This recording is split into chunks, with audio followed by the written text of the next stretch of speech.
నిజామాబాద్ జిల్లా ఆర్మూర్లోని నిజాం సాగర్ కెనాల్ కట్ట తెగిపోవడంతో పక్కనే ఉన్న కాలనీల్లోకి నీళ్లు వచ్చాయి. తెల్లవారుజామున 3 గంటలకు ఒక్కసారిగా నీళ్లు ముంచెత్తాయన్నారు కాలనీవాసులు. రాత్రంతా కరెంటు లేకపోవడం, కాలనీ మొత్తం జలమయం కావడంతో తీవ్ర ఇబ్బందులు పడ్డారు స్థానికులు. ఇరిగేషన్ కెనాల్ అధికారుల నిర్లక్ష్యమే కారణమంటూ స్థానికులు ఆరోపిస్తున్నారు.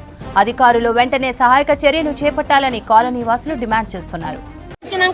ఎన్ని బాధలు ఉంటాయి, ఎన్ని లెక్క ఉంటది. అట్లున్న మనిషి ఉన్నది.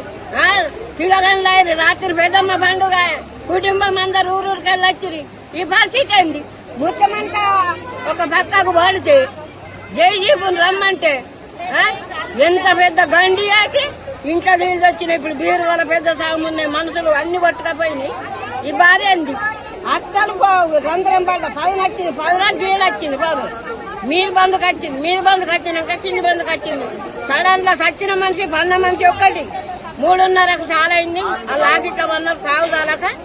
లేకపోతే ఏమైంది అంటున్నాను అనుకున్నాం. గంటి ఇంటి వచ్చి చూసే వరకల్లా డోర్ తీసే వరకల్లా మొత్తం ఇంట్లో నీళ్ళు.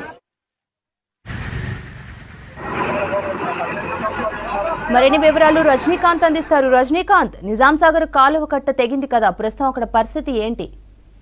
శ్రవంతి, నిజామాబాద్ జిల్లా ఆర్మూర్లో తెల్లవారుజామున కలకలం రేగింది. ఆర్మూరు పట్టణం శివార్లో ఆర్మూరు పట్టణ మధ్యలోంచి నిజాం సాగర్ D73 కెనాల్ ప్రవహిస్తుంది. దాదాపు 135 కిలోమీటర్ల సుదూర ప్రయాణం చేసి సాగునీరు అందించేందుకు ఈ కాలువను గతంలోనే దాదాపు 7 దశాబ్దాల క్రితం ఈ కాలువను ఏర్పాటు చేశారు. అయితే చాలా ఏళ్లుగా కాలువ కట్టకు ఇరువైపులా కూడా నిర్మాణాల సంఖ్య పెరగడంతో కాలువ కుదించుకుపోయింది. ఈ క్రమంలో ప్రతిసారి కూడా వర్షాకాలంలో భారీ వర్షాలు వచ్చినప్పుడు కెనాల్ వదిలినటువంటి సమయంలో కొంత ఇబ్బందులు వస్తాయి. ఈ సమస్య చాలా ఏళ్లుగా ఉంది. అయితే నిన్న ఈ తెల్లవారుజామున రాత్రి 3:30 గంటల ప్రాంతంలో కెనాల్ సంబంధించినటువంటి కట్ట ఒకవైపు తెగిపోవడంతో దాదాపు పక్కనే ఉన్నటువంటి జర్నలిస్ట్ కాలనీలో దాదాపు 500 కుటుంబాలు నివాసం ఉంటాయి. ఆ కాలనీలోకి పెద్ద ఎత్తున సాగునీరంతా పొలాలకు వెళ్లాల్సినటువంటి సాగునీరంతా కూడా పూర్తిగా కాలనీ వైపు మళ్ళింది. దీంతో దాదాపు 400 ఇళ్లు నీట మునిగిపోయినటువంటి పరిస్థితి. రోడ్లన్నీ కూడా జలమయమై ఒక్కసారి తెల్లవారుజామున 3:30 గంటల ప్రాంతంలో ఈ ఘటన జరగడంతో స్థానికులు ఆందోళన చెందారు. పక్కనే మున్సిపల్ కార్యాలయం ఉన్నా కూడా ఎవరికి సమాచారం ఇచ్చేటువంటి పరిస్థితి లేదు. ఒకవైపు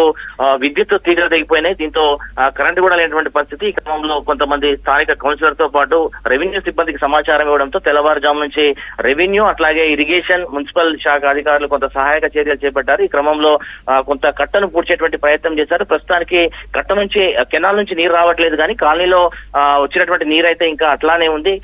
చాలా కుటుంబాలు ఇప్పటికే రోడ్డు పైకి వచ్చినాయి. ఎక్కడైతే ఆర్మూర్ బస్ స్టాండ్ సమీపంలో బస్టాండ్ సంబంధించినటువంటి ఖాళీ స్థలం ఉందో అక్కడికి వారందరినీ కూడా షిఫ్ట్ చేసినటువంటి పరిస్థితి ఉంది. ప్రస్తుతం కాలనీలో ఇంకా నీళ్లున్నాయి, డ్రైనేజీలు కూడా ఇంకా పొంగి పొర్లుతున్నాయి. సాధారణంగా వర్షాకాలంలో ఇట్లాంటి పరిస్థితి ఉంటుంది, కానీ ఈసారి సాగునీటి కోసం గత 10 రోజులుగా కూడా చివర ఆయకట్టు కావడంతో పంటలు ఎండిపోతున్నాయని రైతుల డిమాండ్ మేరకు గత 10 రోజులుగా కూడా దాదాపు 3300 క్యూసెక్ల నీటిని కెనాల్ ద్వారా వదులుతున్నారు. ఇది నిజాం సాగర్ సంబంధించి ప్రధాన కాల్వ. చాలా ఏళ్లుగా ఈ సమస్య ఉంది.